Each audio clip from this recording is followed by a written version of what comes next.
And here we are with George Hamilton. George, thank you so much for taking a minute to talk to us. Or two or three. Or two or three. And your jazz square last night was outstanding in the jazz square. When you were singing and dancing, and it's a wonderful step, and you do it so expertly. Well, I have a torn tendon. And basically, it just moved me about the stage. There isn't anything that's real anymore in my body. This knee's been replaced. And you saying it's good? It is. I'm in love. Oh, well, so are we. Do you know last night, with your opening night, what was so wonderful? It was like everybody said, "Hi, it's good to see you again. Welcome, welcome to our house." Now, I got to tell you, that is exactly what I hoped. But when I did the show, 73 performances ago, I was panicked because I didn't know my lines, I wasn't able to sing, I'd torn my Achilles, and I had a savior. I worked with this guy, Chris Sieber, you know who he is. He worked in Spamalot, and he was on Broadway in the same show I did. And was there something I said? No, I'm just going to move over here so Chris can get Chris can get a better picture. And so there couldn't be a better picture. I'm a one-take person. This is it. The teeth, the hairpiece. Oh, that's not a piece. Chris, come in here. And Chris is the guy who actually is really the best actor I've worked with on stage. And because he played this role before, my role in this role, he was fantastic to work with because if I didn't know the line, what did you lay out for me today? And I thought to myself, if I had him, I wouldn't have to worry because he knows both parts. So it's been pretty good. They've gotten me this far. For you to say that, I whisper lines. I don't do it anymore. No, you do from time. You did it the day before yesterday in rehearsal.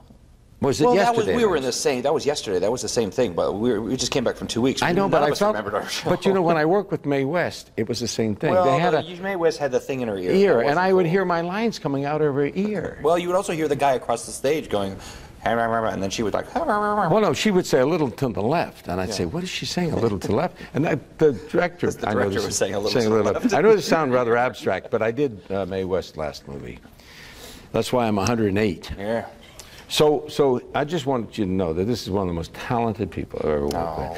And he's such a fantastic person to work with. That's why we're here, because I'd have been out of the show if it hadn't been for that, because he just basically holds me up, and that you think I'm a great dancer and singer is just, you made my day, and I do feel at home in Dallas. I actually do, and that was the hard challenge from this role, is to make this thing.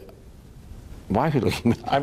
I just can't wait to hear what you say. Well, because it's hard to be comfortable for me in this role. It's hard because it was such a challenging role, and that's the supreme compliment. People said, "Glad to have you back," and that's the whole thing. It's so strange, you know. When actors become actors, they think they have to act. No, it's the least. No.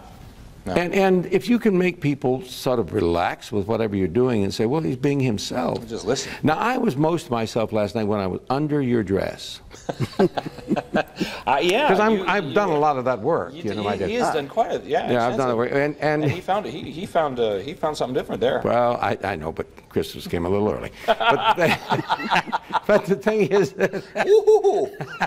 last night was. Doctor, is everything all right down there? Let me explain why I said this, because you see, there's a point in the thing where he's stuck and he can't move, and I have to help him out. And I get my head under the skirt by mistake and try to, well, I know that if I want to be funny and top him, I got to do something, so I try to mess up my hair. Well, last night, I couldn't get it messed up, so I was doing this, and he said, "What are you doing?" Of course, I'm under his dress at that point. I said, "Hello." Heard an echo. And then all of a sudden I pop up with my hair. Then, for some reason, people remember that moment in the show. It's funny, because it's funny. Yeah, and it's something that's organic that we created. He's very funny, but I'm learning timing from him on stage. I'm not saying that in a light way. I really do. I have great humility to find, an actor that knows it. And he will be a big star, believe me. And the one thing I can guarantee when you come to see a show, if you don't like me, it doesn't matter. You got him. And not one night I've ever seen that the audience is not standing. Yeah, we've gotten a standing ovation every night. Of course, sometimes they were coming toward me. Yeah. And that bothered me a little. That was weird. Yeah. That was Why weird. are you so tall? Well, you're seated. Oh, is that right? I didn't notice. You can stand if you want. I can't. You got to be helped. I just go like that. Entire interview. Yes, George. What else? What else? I've always wanted to look up to you. Well, we have to let you go because you need to get ready because you in got a few minutes. Yes, pretty much. a show. It never stops. You've got a show. It goes around the clock. It goes right around. Oh, it's 24 hours. It's 24 we'll hours. be back. 24-hour show. We do We'll be 8 back. shows, 3 hours on the stage, or 2:45. The rest is press. Yes. Thank you so much. You're more than welcome. Thanks, We're guys. happy to be here. Where are we? Thank you.